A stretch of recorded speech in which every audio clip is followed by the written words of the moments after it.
I remember the first time it really hurt. I was 12, clutching a crumpled piece of paper in my hands, an itinerary for a family trip to the mountains. "Sorry, honey," my mother had said, brushing past me. "This one's adults only." I don't think I cried that day. Not yet. I just stared at the list of names in pencil, all smiling back at me like I didn't exist. And somehow over the years that little sting became a pattern, a steady hum of exclusion that followed me into every holiday, birthday, and vacation. I had grown up believing that family meant unconditional inclusion, but my reality was different. I was always the one left behind, the one whose presence didn't matter when decisions were made. They would whisper plans in the kitchen, laugh over shared secrets, and suddenly I would be the outsider. Even now, I could feel the sharpness of it, the way my family's faces would light up discussing the next getaway, as if my absence was invisible. The Maldives had been the latest torment. I'd watched the photos online, my phone buzzing with their laughter and tropical snapshots while I sat at my desk, pretending to smile at work emails. The villa they were staying in looked like a dream. Turquoise water stretching endlessly, sunrises that would make anyone cry, and a private infinity pool that seemed to float above the ocean itself. I could almost hear their voices. "Wish you were here." They typed, next time," as if there would ever be a next time for me. The words cut deeper than I expected. I leaned back in my chair, staring at the screen as my chest tightened.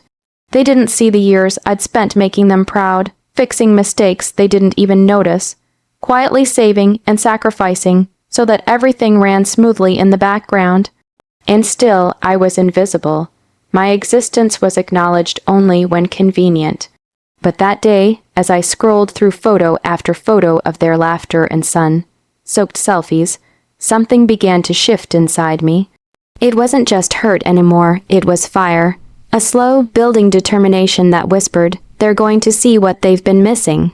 I didn't want petty revenge, no. I wanted to make them understand the value of what they had been taking for granted, the warmth of love that I had always quietly carried for them, even as they excluded me. I thought back to the countless trips I'd never taken, the ski lodges, the beach houses, the weekend escapes, all the moments they had shared without me, while I stayed behind, pretending to be okay. With it, each memory added weight to the growing resolve inside me. I wouldn't yell, I wouldn't beg. I would act, and when the time came, it would be unforgettable. For now, though, I let the images wash over me one last time. I felt the sting of their laughter, the emptiness of my absence, and the quiet ache of unspoken words. I felt small, yes, but I also felt something else, an ember, glowing in the dark corners of my heart. It was subtle, almost gentle, but it promised change. Someday, they would remember my name, not as the one left behind, but as the one who showed them how it felt to truly matter. And when that day came, I would be ready. After that day, I stopped letting the sting of exclusion crush me. Instead, I let it sharpen me. The ember in my chest wasn't just a flicker of anger. It became a quiet, burning resolve. I knew that confronting them outright would achieve nothing. They didn't see me. They never had. If I wanted to make them understand, I needed a plan, something unforgettable, something they couldn't ignore. I started small. I checked my finances obsessively, cutting corners, saving every extra dollar I could. Every coffee I skipped, every weekend spent at home instead of chasing social outings, every overtime shift at work became fuel for a larger purpose. I told myself it wasn't about money, it was about justice, about showing love on my terms, about reminding them that the one they consistently overlooked was not invisible. I spent nights researching, quietly plotting, destinations, villas, travel packages. Each search was more than a logistical task, it was a ritual. I imagined the possibilities. An overwater villa in the Maldives, complete with private pools, sun decks, and panoramic views of the endless turquoise ocean. I pictured them stepping into the villa, disbelief and awe mixing on their faces as they realized who had orchestrated this experience. The thought sent a thrill through me, sweet and subtle, like tasting victory without needing to shout it. I didn't need them to beg for forgiveness. I didn't need apologies. All I needed was their recognition, silent, profound, and inevitable. My plan wasn't born of cruelty. It was born of love, tinged with the bitter knowledge of years spent unseen. I would give them the luxury they always chased, the vacations they had shared without me, and in doing so, I would reclaim my place in our story. Every day, I refined the details. I created spreadsheets, meticulously listing resorts, villa availability, flight schedules, and even the type of food they liked. I researched local experiences, excursions, and hidden gems. I imagined each of them discovering their favorite activities already arranged, each moment designed to make them feel cherished. And all the while, I imagined the unspoken message they would feel, the reminder that their love had always been there for them, even when they had refused mine. The idea of booking the Maldives villa came as a quiet epiphany one sleepless night. I had saved enough, and the villa was within reach. $28,000, far more than anyone could reasonably imagine spending on a family vacation. But this wasn't about extravagance, it was about impact. I pictured them stepping off the plane onto white sand and overwater walkways, greeted not by a travel agent or a distant company, but by a carefully planned gesture of love from me, the one they had overlooked for so long. And yet, underneath the thrill of planning, there was something else, a pulse of anxiety. Could they feel the intention behind the gift?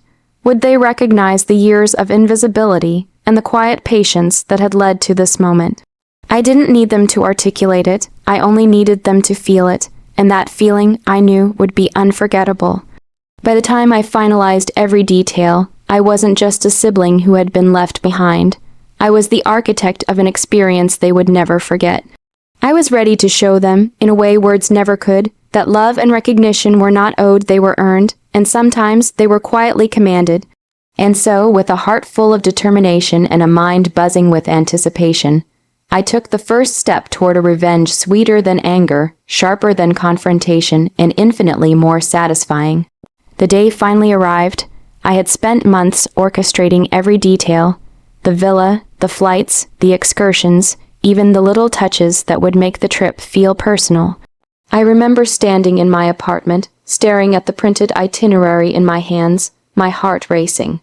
This wasn't just a vacation. This was a statement, a culmination of years of silent endurance, love, and quiet indignation. I sent them the invitation with the casual tone I knew would lull them into disbelief. "We've booked something special for all of you," I wrote.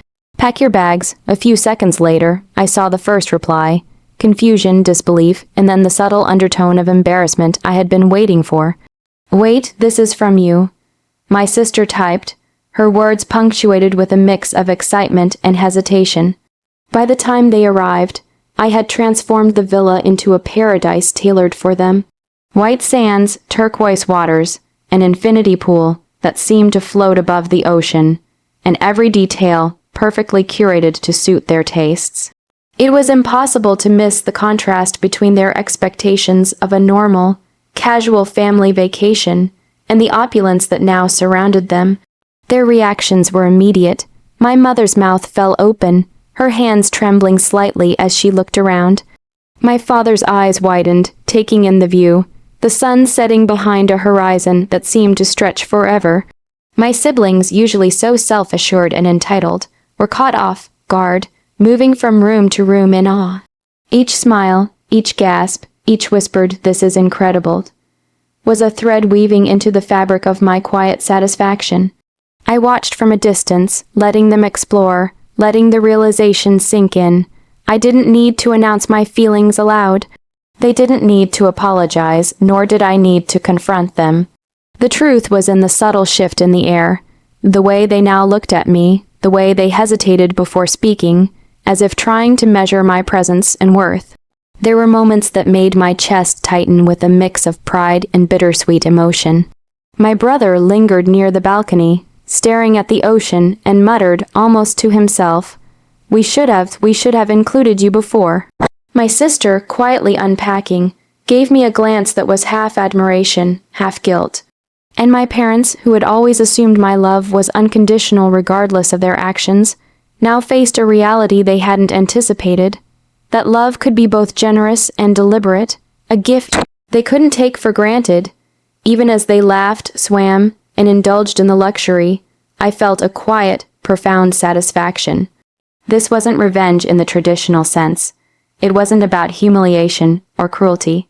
It was about justice wrapped in generosity, about showing them the depth of my love and my patience, and about subtly reminding them of the absence they had forced me to endure for so many years. As the sun dipped below the horizon, casting the villa in golden hues, I stood back and watched. The waves lapped softly against the stilts of the villa, the breeze carried the scent of salt and warmth, and my family, for once, was seeing me, not as the ignored one, but as the architect of a moment they would never forget. I didn't need words. The gift, the thought, and the deliberate act spoke louder than anything I could have said. And in that silence, in the shimmer of the sunset, and the glint of the ocean, I felt a strange, tender satisfaction. Sweet, emotional, and just a little like revenge. The villa was quiet now. The laughter, the chatter, the excited exclamations of my family, exploring the Maldives, had faded into the gentle hum of the ocean. I stood alone on the balcony, the warm breeze brushing against my skin, and watched the sun sink slowly into the turquoise horizon. The water shimmered like liquid gold, and for a moment, everything felt suspended in time. I thought about the years behind me, the birthdays I spent alone, the holidays I missed, the whispered plans I wasn't invited to. I remembered sitting on the sidelines, smiling when I had wanted to scream, clapping when I had wanted to collapse. And yet, despite it all, I had loved them. I always had. The love had never been conditional. But this love, quiet, patient, and unacknowledged, had now been transformed into something tangible, something unforgettable. Watching them from a distance, I could see it, the subtle shift in their expressions, the brief moments of realization that they had overlooked someone who had always been there. There was no need for confrontation, no need for bitter words. The act itself carried the weight of the message. I mattered. I had always mattered, and now I had reminded them in a way they couldn't ignore. My mother, usually so composed and quick to distract herself from feelings of guilt, lingered near the edge of the infinity pool. Her eyes met mine briefly, and I saw a flicker of something new, regret mixed with admiration. My father, standing quietly on the terrace, had a faraway look in his eyes, a silent acknowledgement of the years he hadn't noticed my absence. My siblings, still laughing and playing in the sun, occasionally glanced at me with something unspoken, a recognition that their world had shifted in subtle but undeniable ways. I allowed myself a small, private smile. This wasn't revenge born of malice. It was a gentle, deliberate reclamation of my place in the family. I had given them beauty, luxury, and joy, and in return, I had taken back something they had never given me: recognition, presence, and respect. There was a quiet poetry in it, a sweetness that no argument or confrontation could ever have achieved. As the last slivers of sunlight disappeared behind the horizon, I took a deep breath, letting the salt-tinged breeze fill my lungs. I felt lighter, freer. I wasn't carrying the weight of exclusion anymore. I wasn't angry, though the memory of hurt still lingered like a shadow at the edges of my consciousness. I was at peace because I had acted not out of spite, but out of love and quiet justice. The ocean reflected the sky's fading colors, a mirror of calm and depth, and I realized that this moment, this sunset, this silence, this recognition was mine. I had transformed pain into purpose, exclusion into empowerment, and love into a statement that could never be ignored. I stayed there long after the sun had disappeared, the gentle waves whispering beneath me. I didn't need my family to verbalize their understanding.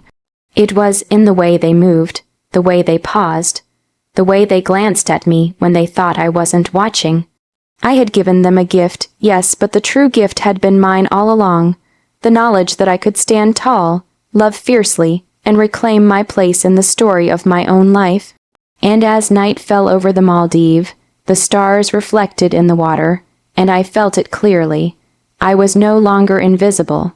I was seen, I was cherished, and I was finally free.